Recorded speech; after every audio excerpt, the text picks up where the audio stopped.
Le monde est au bord de la guerre, et cette fois, ce n'est ni la Russie ni le Moyen-Orient.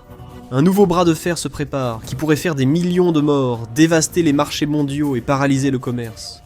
Les États-Unis affrontent la Chine, tandis que la Corée du Nord attend. Et si tout explose, cela pourrait entraîner la moitié de la planète avec eux. Dans cet épisode de l'Infographics Show, nous analysons la Chine et la Corée du Nord face aux États-Unis. Et qui sort réellement vainqueur ? Depuis des décennies, les États-Unis possèdent l'armée la plus avancée et une capacité de projection mondiale inégalée. Mais cette suprématie a été remise en question. La Chine possède maintenant une armée moderne et massive, axée sur une guerre nouvelle avec drones, missiles hypersoniques et cyberguerre. Et juste à côté se trouve la Corée du Nord, instable avec ses ambitions nucléaires. Les relations entre les deux nations ont parfois été tendues. Alors, quelle est la probabilité que la Chine et la Corée du Nord unissent leurs forces pour combattre les États-Unis ? Si les États-Unis ou leurs alliés tireraient en premier, ce serait très probable. La Chine et la Corée du Nord ont un pacte de défense mutuelle depuis 1961. Il précise qu'en cas d'attaque contre l'une des deux nations, l'autre apporterait immédiatement une assistance militaire et autres, selon ses moyens. Mais si la Corée du Nord décidait d'agir de façon imprévisible et d'attaquer les États-Unis, la Chine ne serait peut-être pas aussi enthousiaste à l'idée de soutenir son voisin instable. Et l'histoire le confirme. En 2010, lorsque la Corée du Nord a bombardé une île sud-coréenne, tuant 2 marines et 2 civils, la Corée du Sud a riposté violemment. Il y a eu des dizaines de victimes nord-coréennes, et Pékin ne voulait pas être mêlé à ce chaos. La Chine a prévenu Pyongyang qu'elle n'interviendrait pas pour la sauver. La Corée du Nord serait sans doute prête à aider la Chine, quel que soit l'auteur du premier tir. La Corée du Nord a aussi un pacte de défense mutuelle avec la Russie.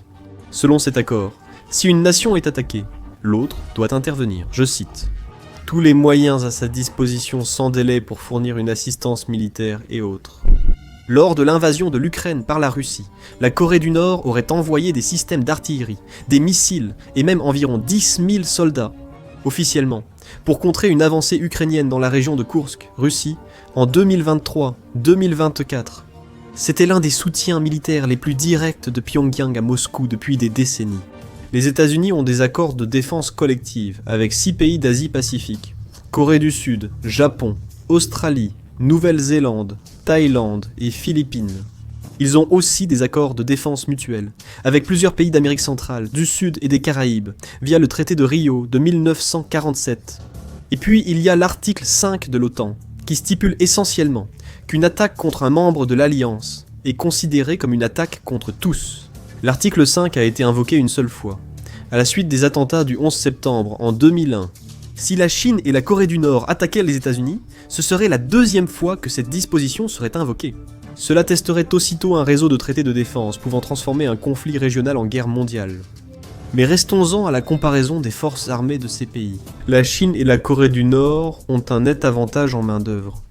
En ce qui concerne le nombre total de personnel militaire, les États-Unis comptent environ 1,3 million de membres en service actif contre environ 2 millions pour la Chine, tandis que la Corée du Nord en compte environ 1,3 million. Cela donne aux deux nations une armée permanente 36 fois plus grande que celle des États-Unis. La Chine et la Corée du Nord imposent environ 2 ans de service militaire. Les États-Unis ne le font pas, ce qui donne aux puissances asiatiques un vivier de soldats, près bien plus important en cas de guerre. En d'autres termes, il est plus facile pour la Chine et la Corée du Nord d'augmenter leurs effectifs si un conflit éclate. La Chine a environ 626 millions d'hommes de 18 à 55 ans, soit 1,5 fois la population des États-Unis. Les chiffres ne suffisent pas à gagner une guerre, il faut aussi les compétences. Être en uniforme ne fait pas de chacun un combattant. Dans les 3 armées, des millions servent au soutien, logistique, paperasse ou garde des frontières. En entraînement et équipement, les États-Unis dominent. Ces soldats sont mieux formés que ceux de la Chine, et bien supérieurs à ceux de la Corée du Nord. Les forces américaines sont également plus expérimentées en combat réel que les Chinois et les Nord-Coréens réunis. À part le petit déploiement à Koursk et les escarmouches occasionnelles pour à travers la zone démilitarisée, la Corée du Nord n'a pas connu de véritable combat depuis la fin de la guerre de Corée, en 1953. Le dernier grand conflit de la Chine fut la guerre du Vietnam. La Chine et le Vietnam se sont affrontés par intermittence jusqu'en 1979, mais les combats étaient mineurs et concernaient peu de soldats chinois. Depuis lors, La seule véritable action qu'a connue l'armée chinoise se limite à quelques accrochages frontaliers avec l'Inde, des face-à-face avec la marine philippine et quelques missions occasionnelles de maintien de la paix de l'Organisation des Nations Unies. Cela ne semble pas vraiment prêt au combat. L'armée américaine, elle, accumule les guerres comme des cartes de baseball. Elle a vu l'action dans une douzaine de pays. Afghanistan, Irak, Iran, Somalie, Yougoslavie, Haïti, même les eaux au large du Venezuela. Grâce à son réseau de bases mondiales à l'étranger, une grande partie de l'armée américaine a une véritable expérience des opérations dans des lieux étrangers, et parfois hostiles.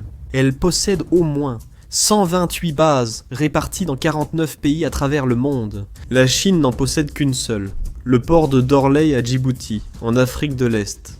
Et c'est une de plus que la Corée du Nord. Mais cela dépend de la façon dont on définit une base. En comptant chaque avant-poste étranger, les États-Unis gèrent tout ce qu'ils financent, louent à tout emprunte. Pendant un temps, le total grimpe vite. Les États-Unis possèdent environ 877 bases dans 95 pays, tandis que la Chine n'en a que 5, situées au Cambodge, au Myanmar, au Tadjikistan, au Pakistan et au Sri Lanka. La Chine envisage aussi de créer une base majeure aux Maldives, site très stratégique dans l'océan Indien. Cela la placerait dangereusement près de l'une des bases américaines les plus importantes au monde, la base navale de soutien Diego Garcia. Cette vaste base, gérée par le Royaume-Uni et les États-Unis, possède un port en eau profonde et une piste bétonnée de 12 000 pieds, pouvant recevoir les bombardiers américains les plus avancés. Nous en reparlerons bientôt. Elle a servi lors de bombardements américains en Afghanistan, Irak et récemment au Yémen. L'emplacement de ces bases est important lorsqu'on compare la puissance de l'armée américaine à celle d'une force combinée chinoise et nord-coréenne. Mais la distance compte aussi beaucoup. À quelle distance réelle se trouvent les pays concernés par une guerre entre les États-Unis et la Chine-Corée du Nord? Le point le plus proche entre la Chine et les États-Unis est l'île Attu dans les Aléoutiennes, à environ 1200 miles de l'Alaska. Mais pour aller de la côte est de la Chine jusqu'au continent américain, disons Seattle, il faut ajouter encore quelques milliers de kilomètres. La Corée du Nord est encore plus loin d'ATU, à environ 2000 miles. Envoyer une force expéditionnaire si loin face à d'immenses armées rend la logistique extrêmement difficile pour les deux camps. Pour réussir une invasion terrestre, ils devraient y franchir cette grande distance avec des millions de soldats, ainsi que tous les blindés, l'artillerie, le génie et les services médicaux nécessaires. Les militaires estiment qu'un attaquant doit avoir un rapport de force de 3 contre 1 pour gagner au sol. Une étude sur 600 batailles terrestres, entre 1600 et 1973, montre que les attaquants, avec un ratio de 3 contre 1, gagnaient environ 74% du temps. Mais les chiffres ne suffisent pas. Le terrain, le moral et la puissance de feu peuvent changer une bataille, parce que les États-Unis détiennent l'avantage en puissance de feu. Une offensive terrestre majeure de la Chine ou de la Corée du Nord nécessiterait un avantage de 3 contre 1.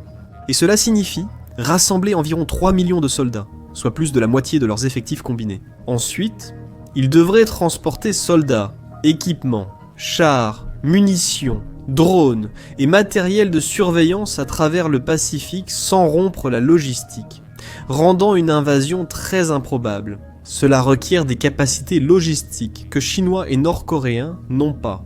Actuellement, la Chine est en train de construire une flotte de barges de débarquement high-tech à des fins d'invasion. Il aurait également commencé à réaménager des ferries civils pour transporter des troupes et du matériel. Elle construit aussi des quais flottants pour les débarquements amphibies. Mais ils sont conçus pour un conflit avec Taïwan, situé à seulement 80 miles du détroit à son point le plus proche. Pas la Californie, bien sûr. Il en serait de même si les États-Unis décidèrent de lancer une invasion terrestre de la Chine ou de la Corée du Nord. Même avec la puissance de feu américaine, il leur faudrait environ 5 millions de soldats pour s'assurer de prendre les deux pays. C'est aussi improbable qu'un million de soldats chinois à Venice Beach. Mais la guerre ne vise pas toujours la conquête totale. Quelques centaines de milliers de soldats américains bien placés pourraient s'emparer des villes clés comme Pékin, Shanghai, Hong Kong, Pyongyang, puis forcer leurs adversaires à se rendre. Le réseau de plus de 800 bases américaines offre un net avantage face à l'alliance Chine-Corée du Nord. Les États-Unis sont très présents en Europe et au Moyen-Orient, mais leur plus grand réseau de bases est en Asie de l'Est. Construit spécifiquement pour contenir la Chine et dans une moindre mesure la Corée du Nord, les États-Unis possèdent de nombreuses bases en Corée du Sud, au Japon, 9 aux Philippines et une base de soutien à Singapour. Ce réseau, nommé première chaîne d'îles, a été créé en 1951 pour contenir la Chine près de sa côte. D'ici, les États-Unis peuvent frapper la Chine en profondeur. La base de Camp Humphreys, en Corée du Sud, la plus grande base américaine à l'étranger, se trouve à seulement 540 km de Dalian, une ville chinoise de 7 millions d'habitants. Plus important encore, la première chaîne d'îles permet aux États-Unis de mettre en place rapidement un blocus naval quasi total de la Chine et par extension de la Corée du Nord. La Chine dépend beaucoup du commerce maritime, dont 60% de ses importations de pétrole, en piégeant les marines chinoises et nord-coréennes et en coupant les routes maritimes autour de ces îles. L'économie chinoise serait durement touchée et sa machine de guerre stoppée. La Chine le sait. Elle a donc lancé l'initiative La Ceinture et la Route pour créer des routes commerciales terrestres en Asie centrale et contourner un blocus naval. Mais il y a un problème. Les navires transportent bien plus de pétrole que les trains.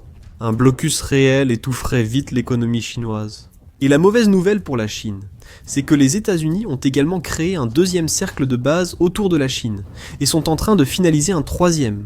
La deuxième chaîne d'îles s'étend des îles Bonin du Japon, à environ 1000 km au sud de Tokyo, jusqu'à Guam, les îles Carolines et la Papouasie occidentale. Pour compléter l'anneau au sud, il y a les bases américaines, dans le nord de l'Australie, près de Darwin. Les États-Unis ont des accords avec Palaos, la Micronésie et les îles Marshall pour un accès militaire exclusif. Et cela ne s'arrête pas là.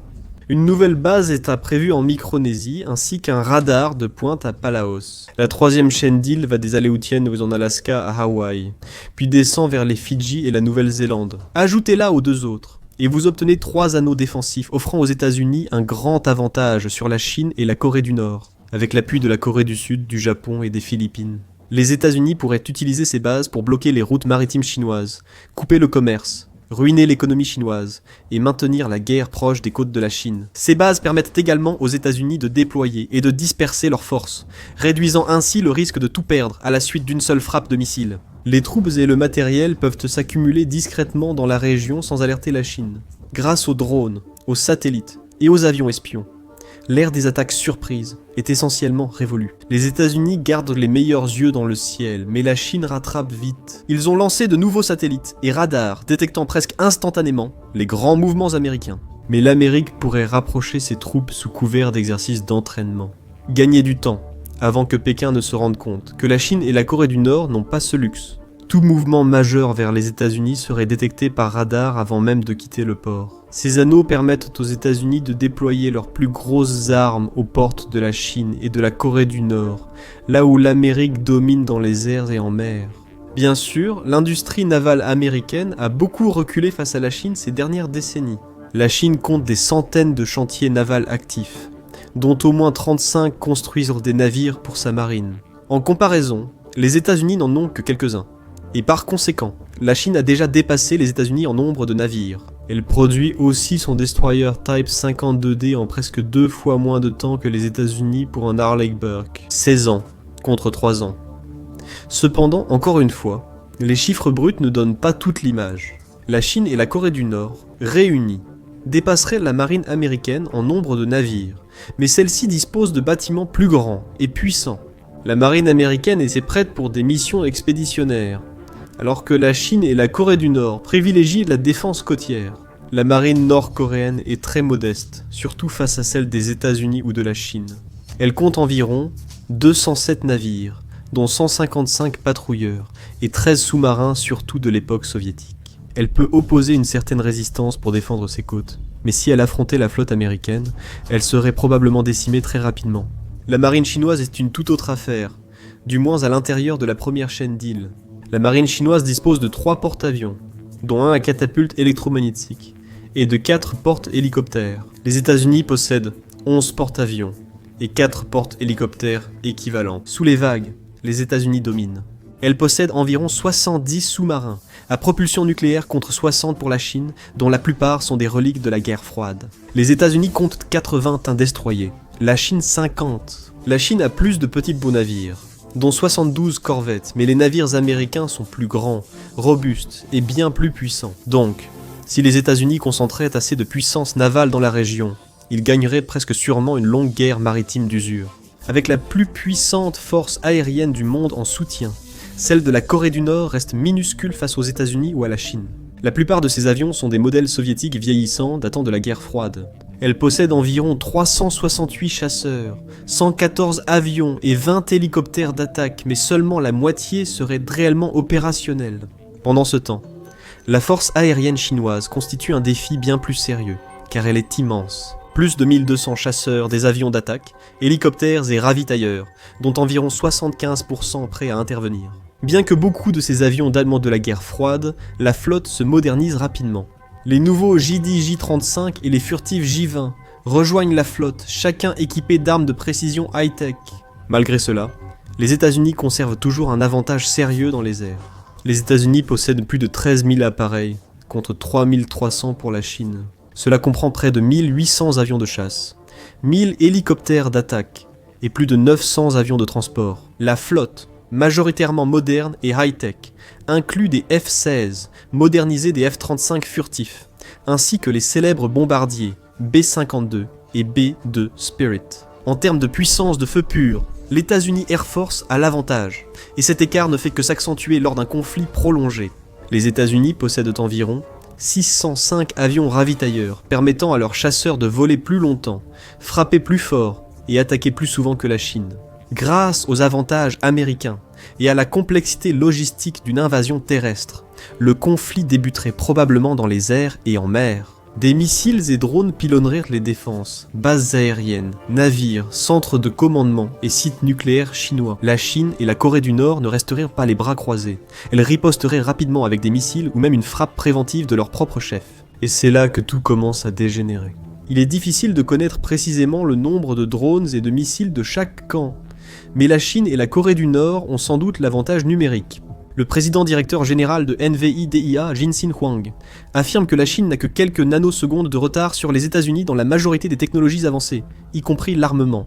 La Chine affirme disposer d'une gamme de missiles hypersoniques, comme le Dongfang 17, un missile balistique à moyenne portée, le Warboji Sharja 21, un missile balistique hypersonique anti-navire, et le tout nouveau missile de croisière hypersonique C-Argent 1000. C'est l'un des rares domaines où les États-Unis sont en retard.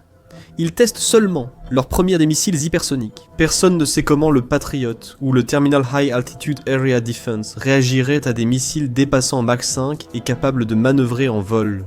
Et en tant qu'usine du monde, la Chine a un énorme avantage en matière de production. Elle peut produire des drones et des missiles plus rapidement que les États-Unis. Et elle l'a probablement déjà fait. Les stocks américains ont été fortement réduits par les livraisons à l'Ukraine, et leur reconstitution pourrait prendre des années. Lors de la guerre entre l'Iran et Israël, il a été rapporté que les États-Unis ont utilisé un quart de leur stock de missiles intercepteurs, Terminal High Altitude Area Defense, en seulement 12 jours. Il faudra 2 ans pour les remplacer. La Corée du Nord, de son côté, teste sans relâche de nouveaux missiles balistiques depuis quelques années. L'Inde et la Chine affirment disposer de missiles intercontinentaux pouvant atteindre la côte est des États-Unis. Et ils ont certainement la portée nécessaire pour frapper les bases américaines jusqu'à Guam. Les États-Unis possèdent aussi leur arsenal de missiles et de drones, dont le Tomahawk. Les États-Unis dominent aussi le radar, la détection des menaces, et disposent de systèmes comme le Terminal High Altitude Area Defense et d'une technologie de guerre électronique avancée. Les systèmes de radar, de détection, de guerre électronique et de défense aérienne chinois comptent parmi les plus avancés au monde. La principale différence est qu'ils sont concentrés presque entièrement en Chine et autour de la Chine, tandis que ceux des Américains sont répartis à travers le monde. Alors comment un affrontement entre ces nations se déroulera-t-il ? Il est difficile de le dire, sauf rares exceptions. Les armes avancées américaines n'ont pas combattu les Chinois ou Nord-Coréens. Et comme nous l'avons vu en Ukraine, dès que les tirs commencent, les deux camps identifient rapidement les faiblesses et agissent pour les atténuer. Cela entraîne un jeu perpétuel entre menaces et systèmes anti-menaces. C'est la première chose qui rend une guerre entre les États-Unis et la Chine, avec la Corée du Nord, une perspective aussi effrayante. Les porte-avions américains seront-ils décisifs ou vulnérables face aux missiles hypersoniques chinois ? Les systèmes chinois pourront-ils détecter et cibler les F-35 et B-1 américains avant qu'ils ne causent qu'un d'importants dégâts ? Et puis, il y a la deuxième perspective terrifiante, l'escalade vers une guerre nucléaire. Les États-Unis pourraient anéantir plusieurs fois la Chine et la Corée du Nord avec leurs armes nucléaires. Ensemble, ils possèdent des centaines d'ogives et de missiles capables de transformer de vastes zones américaines en désert. Si un camp, en particulier les Nord-Coréens, estimait que la défaite était inévitable, il est extrêmement probable que des armes nucléaires seraient utilisées. La Chine applique une politique stricte de non-utilisation première de l'arme nucléaire.